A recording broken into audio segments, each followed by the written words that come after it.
Hey there, English class rock stars. Today I'm going to be showing you, we're going to be talking about literary analysis. And this will lead us into our first big assessment in English class, our first summative assessment worth 100 points, which is your blog. So each and every one of you is going to be asked to author a blog on the topic of your choice. So before we can do that, we have to think about the purpose behind why we would write a blog. Like, what are you trying to show your English teacher in this blog? And the quick and easy answer is analytical writing.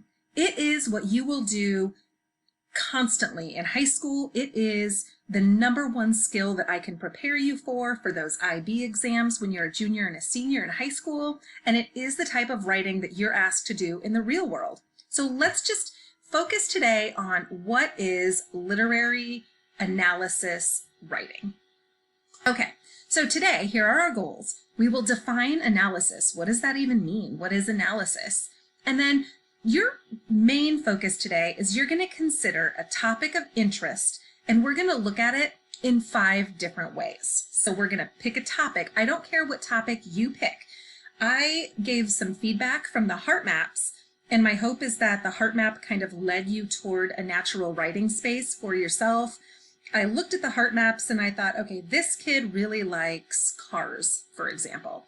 So perhaps the focus of this kid's blog could be cars. And then that kid is going to look at cars, which is a really big topic. We're going to analyze that big topic in 5 different ways. And that's really what good writers are able to do. So keeping in mind a topic of interest for you and how you can look at that and analyze that one topic 5 ways.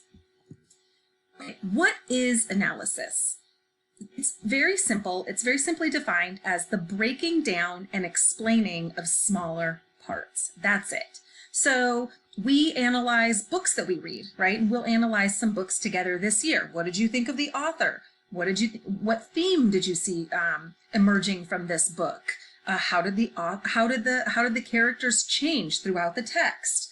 How did the author's choices lead to this meaning or that meaning? That's what we do as good readers and as good writers. We think about a topic and then we break it down and explain the smaller parts of it. And that's what analysis is. And we analyze all the time. So for example, when you're watching the Chiefs or whatever team you watch on ESPN or on Sundays, we analyze sports plays, right? You'll be watching the Chiefs and you're like, oh, if he would have caught the ball and if he had run this way, the play would have been different. Or if the coach would have chosen to put in this, running back as opposed to that running back, then the play would have been different. We analyze that, right? We break the larger game down into smaller parts. We analyze relationships. Oh, she looked at me this way and I think this is what it meant. Or my friend used that tone with me and I think that's what it meant. We look deeper and we break down the parts of the larger topic of relationships, right? We break that down. We break down statistical data. Lately, I've been following coronavirus data, right? I'm looking at numbers every day. They're going up, they're coming down, they're going right back up. That is me analyzing data, analyzing a topic through stats. We analyze the things people say. We analyze people's body language. Just in our human nature, we move through the world and we analyze everything. So what I'm going to ask you to do is to bring that type of analysis to a writing piece on your blog. I went ahead and included this definition as well, cliche. Maybe you've heard this word. I should have like a little accent over the E, right? Because it's pronounced cliche. It means a phrase or an opinion that is overused or lacks original thought. So that is something we definitely want to consider in thinking about the topic for your blog. We want to use what I would call survival of the freshest, right? So the topic that you choose is fine, whatever topic. But then how you choose to look at that topic should be fresh. It should be new. It shouldn't be boring or something that is already kind of out there on the internet, something that's overdone. We want to look at things in a fresh, exciting way. And that's what makes a blog a good blog. Why would I want to read your blog? Because you analyze rap music and the rapper Drake in fresh ways that keep me as the reader engaged. So we're thinking about ways to engage readers through analysis. Okay. As I looked through your heart maps, these were some common themes that I saw from students in general, just all across the 9th grade. Lots of kids like to travel, and you shared with me places that you travel. Lots of kids discussed volunteer work that they do, sports in general. But I think if you're going to choose sports, we need to target in on like a sport. Family members, that was a really big theme. Your families are very important to you, and that's obvious. Religion was a common theme. Now, those are fine topics. Anything is fine. But over here on the right, these are very cliche writing topics, right? These are the blog entries that we want to avoid. These are things that college advisory board members say, please do not apply for college writing an essay about one of these topics because they are overdone. It's not that these topics are not important.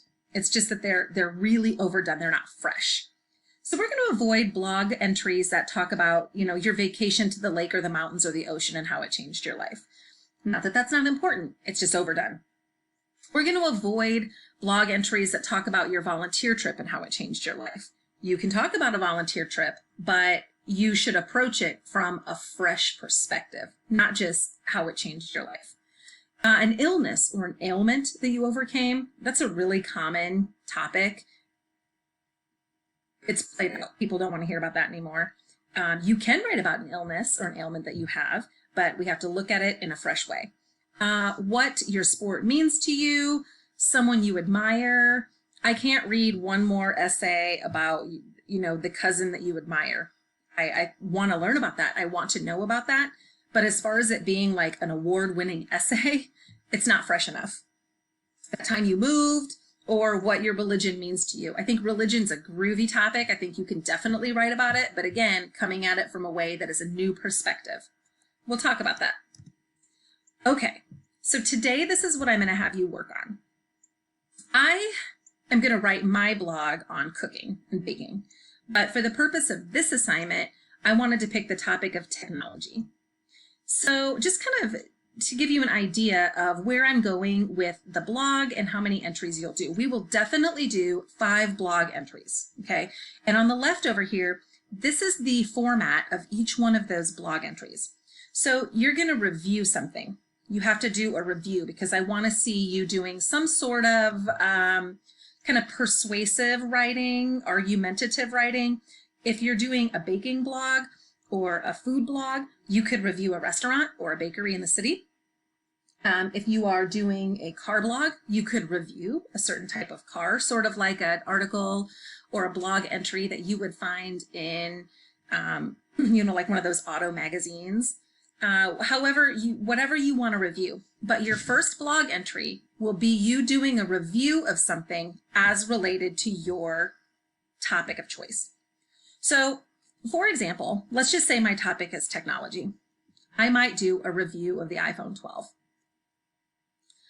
Then a week later, your next blog entry will be a list. So you have to come up with some kind of a list that is appropriate to your topic. If you're doing a photography blog, perhaps your list will be top 5 cameras in 2020. Or top 5 cameras for amateur photographers, like if you're just getting into photography. Or it could be top 5 or top 10 places to photograph yourself in Kansas City, and to make a cute Instagram photo in Kansas City, whatever. But you're going to create a list. For my example, from my technology blog, it would be top 10 gifts for the tech lover in your life.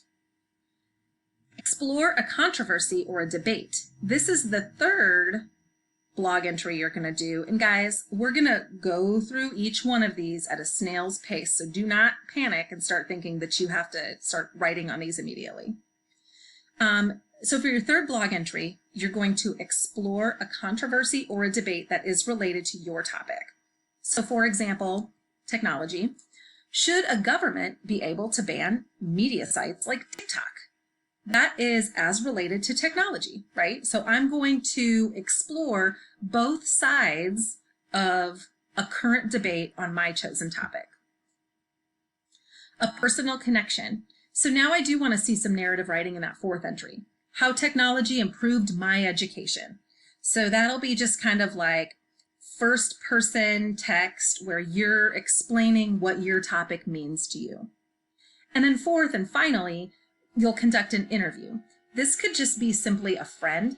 This could be a neighbor. This could be a professional in the field if you have access to them. But for my example, if I'm doing a technology blog, I might interview an IT professional at KCPS, and I'm going to put her or his answers in my blog. Sort of like the My 10 article, sort of like how when Questlove was interviewed, it would kind of be that format. A day in the life of an IT professional. So what I've done here is I've taken one topic, the topic that I'm thinking of for my blog, technology, and I've broken it down in 5 fresh ways to look at one topic. And that's what our first major assignment's going to be. This is going to help me as your teacher see your strengths in writing, what types of writing you do well, where you need a little bit more help. I'll be looking for things like grammar, voice, structure, author's choices. I'm just kind of trying to see who you are as a writer. But again, we'll go through each one of these really slow. Okay, so now I'm going to stop the video and we're going to go into a Padlet, and I'm going to give you a chance to share your possible topic with the class. And then your classmates are going to chime in and give you some ideas for how you might approach that topic. Let me give you an example. Let's just go into first hour. So if you're in first hour, you're going to go here and hit the plus sign down in the bottom right and add a possible topic that you're thinking about. I'm thinking about doing a cooking blog, a food blog. Great. Leave it there. Then you'll go into other people's ideas and give them some suggestions. Okay, so someone else hopefully will come here and add an idea for you about a cooking blog. What's something that if you were going to read a cooking blog, you would like to read about? So maybe your friend comes in and she types, "Oh, cooking blog. Okay, something I would like to see in a cooking blog."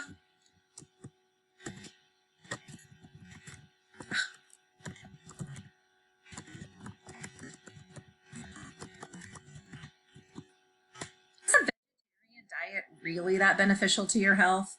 That is something that somebody is suggesting I add to my blog. That's great feedback. So what we're going for, guys, is just helping each other kind of structure our possible blog topics and some ideas within those. Okay, so I'm going to stop the video and I will see you in Padlet.